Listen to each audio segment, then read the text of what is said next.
My destination today is the Walls at Mistley, right here on River Stour. And what a glorious setting. This is just about 20 minutes from home, half an hour tops, and it's just idyllic, peaceful. What more could you ask for? Well, there is one thing. A wonderful bacon roll. Thank you, James, for a brilliant bacon roll, and I'll be back again for another one soon. Once I've had a chance to have a little rest and drink my tea, I'm going to take a stroll down the Walls towards something called Hopping Bridge, and I'll tell you a little bit more about that when I get there.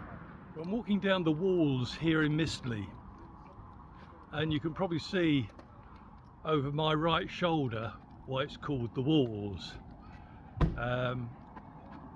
These walls have been here a while and they've got a bit of a history to tell, but I'll save that until we get to Hopping Bridge, which isn't that far away. Just arriving at Hopping Bridge. We're going to have a little look over and I'll tell you a little bit about what is supposed to have happened here.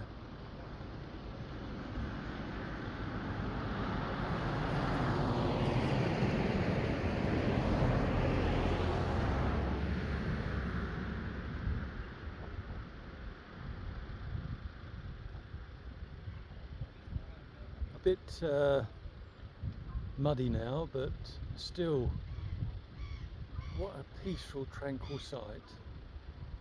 And the site of some pretty horrific happenings. Take 134.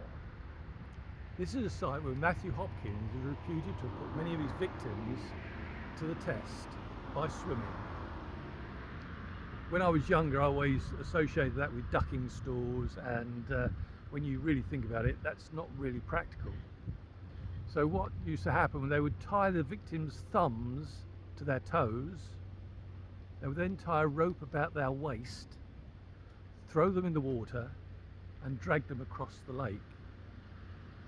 If they drowned, it was deemed that heaven had accepted them and they were good women.